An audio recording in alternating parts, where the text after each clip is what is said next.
Hey everyone, today I'm going to walk you through upgrading to Automation Engine version 20 from a previous release such as 18.0 or 18.1. What I'll be working with here today is just upgrading a local test system. However, the steps will be very similar if you're upgrading a production environment, but you'll want to just check with the ESCO system requirements page. So I'm going to go to esco.com. I'll navigate to the support and system requirements section. Find Automation Engine. Select Automation Engine 20, server requirements.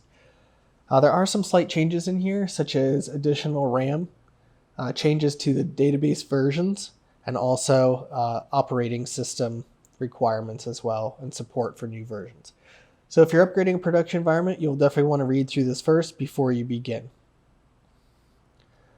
All right, so I've already downloaded the ISO file from mysoftware.esco.com, and I just have it on my local desktop here. So what I'm going to do is first mount that ISO file, and then I'm going to select the setup. I'm going to click Run as Administrator. Select your language. A couple different ways you can proceed. You can either click this Proceed to the Installation link or click Software Installation on the left. Depending on how your environment is configured, you'll want to select the necessary install option. So are we installing an Automation Engine Master? Is this going to be the Web Center OBGE? Or is this going to be an assistant? And these would be for a local database on the server. If you have an existing Microsoft SQL Server on a different server or an environment, you'll want to select this option here. So I'm going to go with our standard installation at the top and click Install. The first thing you always want to do is run the Automation Engine System Readiness check. So when I select that, it's just going to run through a set of tasks where it checks your server. Does it meet the minimum system requirements for operating system, database, and some other components. So we can see that my result ended with success and it has passed the readiness check. So I'll just click Exit to quit. Next, we're going to want to install the license server components. So we always have to upgrade the network license manager first before attempting to install. So I'm going to upgrade to version 20 of the network license manager. It says the product is already on the system. Do we want to update? Yes. And this is just a notification saying that the license server is going to be temporarily unavailable. So if you have any other applications that are looking towards this network license manager, they may disconnect. We'll proceed forward. So this process should take just a moment to update the network license manager. Once it's installed, we will activate the new version 20 licenses.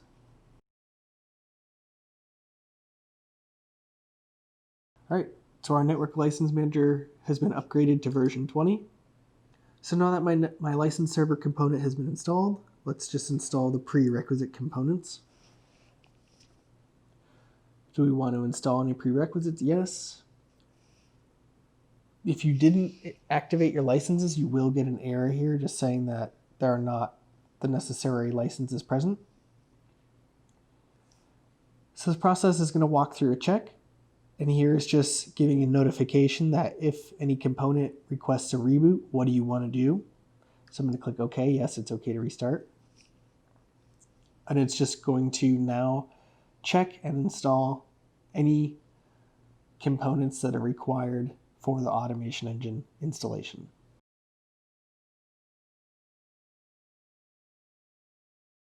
So now it's asking, do I want to upgrade the version of CADX standard edition that is on the system?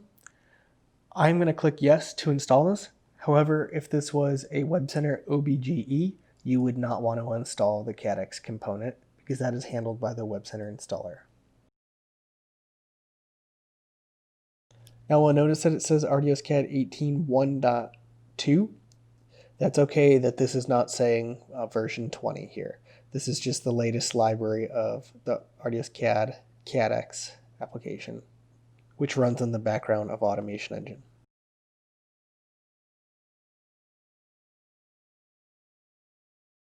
Okay, CADX standard has installed successfully. Click Exit to continue. Now it wants to install CADX Enterprise Edition.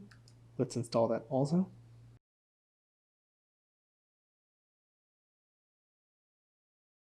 You can click Exit to continue, and now the prerequisite installer should be completed. If you wanted to review what actually happened, you can come through this log and make sure everything was installed successfully. Click Exit to continue. Now that that's completed, we can move on to step 4, which is install Automation Engine. Walk through the wizard. It's just going to perform a license check and double check that the prerequisites have been installed. You'll get an error if anything is missing and ask you to go back a step. Click Next.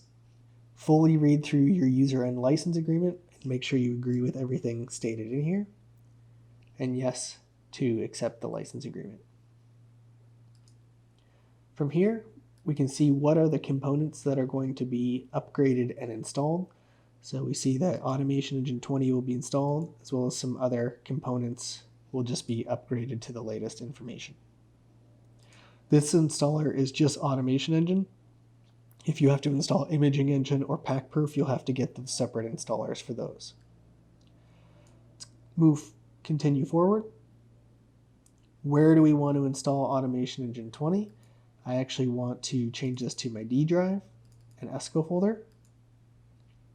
Make sure to apply that destination to the right folder. Click Apply to Selection or Apply to All. And then I will click Next. All right, this check is just performing just to see has there been any recent backups of Automation Engine. So it's saying yes, an Automation Engine 18.1 backup was found. If there was any errors in this installation, it would be possible to return to version 18.1. So you want to make sure you do a backup first. I can choose yes to accept this backup, or I can choose no to create a new backup. Since this backup is a few days old, from the 23rd, and today's the 25th, I will choose to create a new backup. So I'm going to select no. Now the installation wizard has quit because it wants me to go create a new backup first.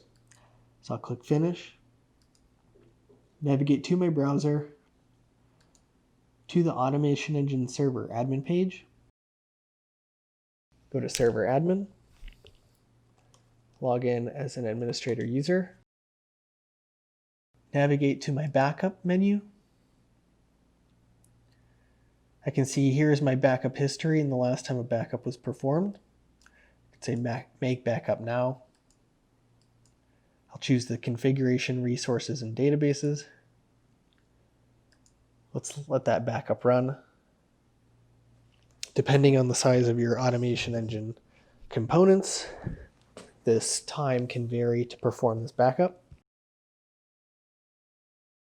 You can also run this backup previously to even going into the Automation Engine 20 installer.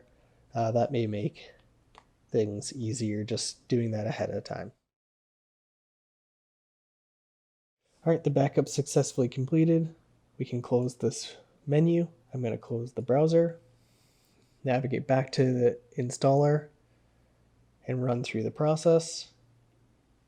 So this is a repeat step. Make sure I change my destination folder. Is it reset back? I want this on the D drive. Apply to all. This time it's telling me my most recent backup was on June 25th. This is acceptable to me, so I will click yes and continue forward with the installer. The installer is just going to stop Automation Engine, the BGMD service, if it's running. We can force this menu through by clicking Continue Now, or just let the progress bar perform its wait. If you're upgrading automation engine in a production environment and you have any assistant servers, you'll want to make sure you perform this upgrade on all those assistants as well, not just the master server.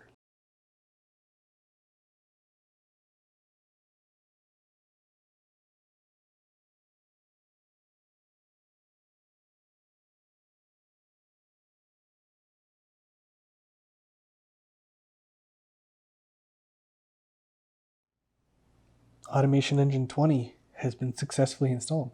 So I'm going to click on Finish. I will minimize the installer, and we need to download the new client. So you can easily select on this Automation Engine 20 client apps icon that was installed. It's going to load the server admin page.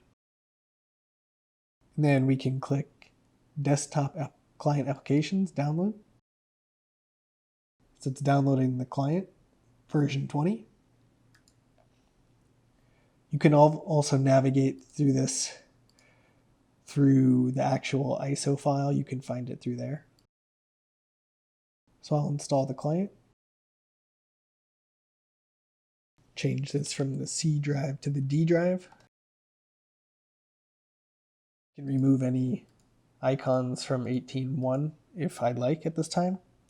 However, we will uninstall version 18.1 just to perform a little cleanup as well.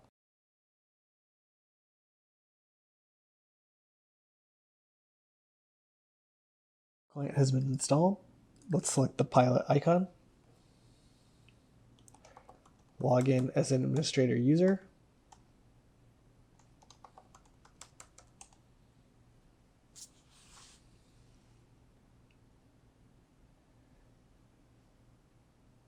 You have to update this client on any application or any workstations that are connected to this Automation Engine server. And what we will quickly do is let's build a quick workflow and just export a PDF to ensure that the workflow engine is running of Automation Engine. I'll leave everything at the default settings in this export to PDF. Launch it. Let's make sure it initiates successfully. We have success. And let's just open in the viewer to make sure the viewer application is still operational. All right, so there we have it. Upgrading to Automation Engine 20 from 18.1. Last but not least, I'm just going to go back to the installer and click on the software uninstallation option. And what I want to do is remove any traces of version 18.x, which is going to be 18.1 in my case, just to perform some cleanup on my server. So I'll remove all of the components that it's found. Now, I would only recommend doing this after you've validated and verified that version 20 is fully operational, just in case you need to roll back to a previous backup on an old version. It says some error occurs, that's okay. It's just trying to remove a desktop icon. And let this complete in the time it's going to take, and you have it.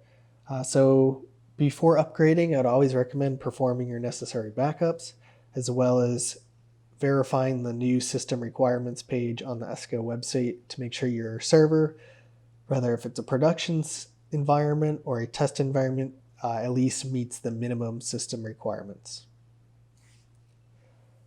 Thanks for watching.